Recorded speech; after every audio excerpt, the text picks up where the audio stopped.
علیکم ورحمۃ اللہ وبرکاتہ۔ میرا نام اسما بنت عبد الواحد، میں جامعۃ النسوان السلفیہ میں صف الخامس پڑھ رہی ہوں۔ آج میں آپ لوگوں کے سامنے جس عنوان کے تحت لب کشائی کرنے جا رہی ہوں، میرا عنوان ہے تقوی کی اہمیت و فضیلت۔ تقوی کی لغوی تعریف ڈرنے کے ہیں اور اصطلاحی تعریف تمام صغیرہ اور کبیرہ گناہوں سے بچنے کا نام تقوی کہلاتا ہے۔ حدیث میں آتا ہے، حضرت ابو ہریرہ رضی اللہ عنہ سے کسی نے سوال کیا کہ تقوی کیا ہے؟ تو آپ نے فرمایا، حل وجدت طریقا ذا شوق، کیا تم نے کانٹے دار راستہ پار نہیں کیا؟ تو اس نے جواب دیا، ہاں میں کانٹے دار راستہ پار کیا۔ تو آپ نے فرمایا، فکیف صفتا، تو نے اس وقت کیا کیا؟ تو اس شخص نے جواب دیا، جب میں کانٹے دار راستہ دیکھا تو اس سے بچ کر نکل گیا یا اس راستے کو پار کرنے سے رک گیا۔ تو حضرت ابو ہریرہ رضی اللہ عنہ نے جواب دیا، ذاک التقوی، یہی تو تقوی ہے۔ معزز سامعین، اس حدیث سے معلوم ہوتا ہے کہ تمام گناہوں سے بچنے کا نام تقوی کہلاتا ہے۔ یہ تقوی جب انسان کے دل میں پیدا ہو جاتا ہے تو اس کے امور و معاملات خود بخود درست ہو جاتے ہیں اور انسان کامیابی کی طرف بڑھ جاتا ہے۔ اللہ تعالیٰ اسی تقوی کی اہمیت و فضیلت کو بتاتے ہوئے اس کو اپنانے کی ترغیب دی اور تقوی کی تاکید کی ہے۔ اللہ تعالیٰ ارشاد فرماتا ہے، اعوذ باللہ من الشیطان الرجیم، بسم اللہ الرحمن الرحیم، یا ایھا الذین آمنوا اتقوا اللہ وقولوا قولا سدیدا۔ اے لوگو جو ایمان لائے ہو، اللہ رب العالمین سے ڈرو اور سیدھی سیدھی بات کرو۔ اسی طرح دوسری جگہ ارشاد فرمایا، ومن یتق اللہ یجعل لہ مخرجا وَيَرْزُقُهُ مِنْ حَيْثُ لَا يَحْتَسِبُ۔ جو اللہ رب العالمین سے ڈرتا ہے تو اللہ تعالیٰ ایسی جگہ سے اس کو رزق عطا کرتا ہے جہاں سے وہ وہم گمان بھی نہ کرتا ہوگا۔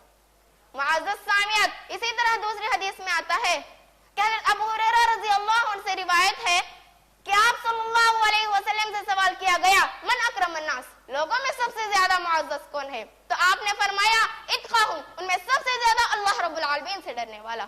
معزز سامعین، آج ہم تقوی کو چھوڑ کر شیطان کے چور دروازوں سے اپنے نفس کو خوش کر رہے ہیں، حالانکہ اللہ تعالیٰ مومنین سے ایمان لانے کے بعد تقوی کا تقاضا کرتا ہے اور نفسانی خواہشات سے رک جانے کا مطالبہ کرتا ہے۔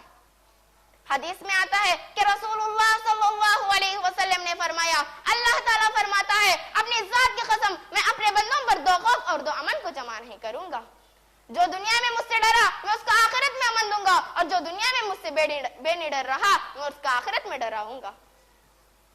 معزز سامعین، دراصل خدا کا خوف بڑی چیز ہے، جسے دولت حاصل ہو گئی سمجھ لو کہ وہ سب سے بڑا خوش نصیب ہے۔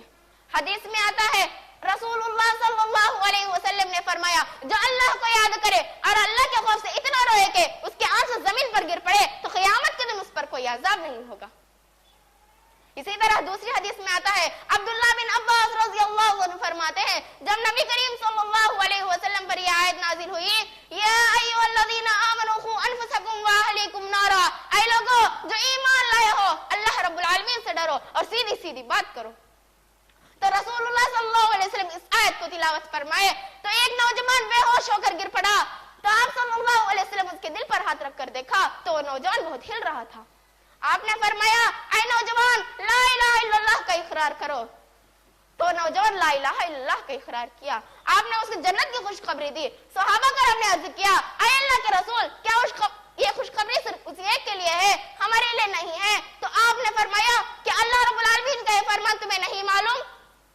اعوذ باللہ من الشیطان الرجیم، ذالک لمن خاف مقامی وخاف وعیدا، یہ ہر اس شخص کے لیے ہے جو میرے سامنے کھڑے ہونے سے ڈرتا ہے اور حشر کے عذابات سے ڈرتا ہے۔ معزز سامعین، دراصل خدا کا خوف بڑی چیز ہے، جسے دولت حاصل ہو گئی سمجھ لو کہ وہ سب سے بڑا خوش نصیب ہے۔ جس کے دل میں خوف الہی ہوگا وہ تمام گناہوں سے دور رہے گا اور اس کے لیے جنت میں دو جنتیں ہیں۔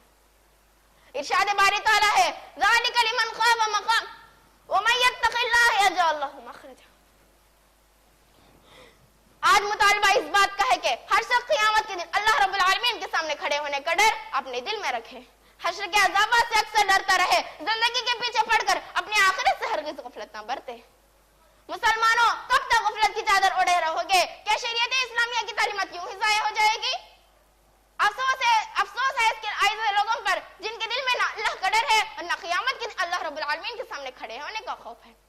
حدیث میں آتا ہے کہ نبی کریم صلی اللہ علیہ وسلم ایک مرتبہ اپنے کمرے میں تھے، کسی ضرورت کے تحت آپ صلی اللہ علیہ وسلم نے اپنی خادمہ کو آواز دی، لیکن وہ نہیں آئی۔ آپ صلی اللہ علیہ وسلم کئی مرتبہ اس کو پکارا لیکن وہ حاضر نہ ہوئی۔ آپ صلی اللہ حضرت ام المؤمنین باہر آ کر دیکھا تو وہ خادمہ ایک بکری کے بچے کے ساتھ کھیل رہی تھی، اور آپ صلی اللہ علیہ وسلم کے پاس آ کر فرمایا، اے اللہ کے رسول صلی اللہ علیہ وسلم، آپ کی آواز بآسانی اس خادمہ تک پہنچ رہی ہے لیکن وہ شرارت کی بنا پر نہیں آ رہی ہے۔ تو آپ صلی اللہ علیہ وسلم خود اس خادمہ کے پاس گئے اور فرمایا، تم میری آواز سننے کے باوجود کیوں نہیں آئی؟ اس خادمہ نے کچھ جواب نہ دیا تو آپ صلی اللہ علیہ وسلم نے فرمایا، اگر میں چاہتا تو تیری اس گستاخی پر اس مسواک سے مار کر تجھے سزا دیتا، لیکن مجھے یہ ڈر ہے کہ قیامت کے دن اللہ رب العالمین اس کا بھی مواخذہ نہ کرے۔ معزز سامعین، یہ ہے تقویٰ۔ جب ہم اپنے معاشرے کا جائزہ لیتے ہیں تو ہمیں معلوم ہوتا ہے کہ ہمارے اندر تقوی کا زیور مفقود ہے۔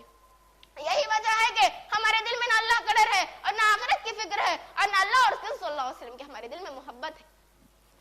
اس لیے ضرورت اس بات کی ہے کہ آج ہم اپنے اندر تقوی واللہیت پیدا کریں اور تقوی کے زیور سے مزین ہو جائے۔ آخر میں اللہ تعالیٰ سے دعا کرتی ہوں کہ اللہ تعالیٰ ہم تمام کو کہنے سننے سے زیادہ عمل کرنے کی توفیق عطا فرمائے۔ آمین ثم آمین، وآخر دعوانا الحمدللہ رب العالمین۔ السلام علیکم ورحمۃ اللہ وبرکاتہ۔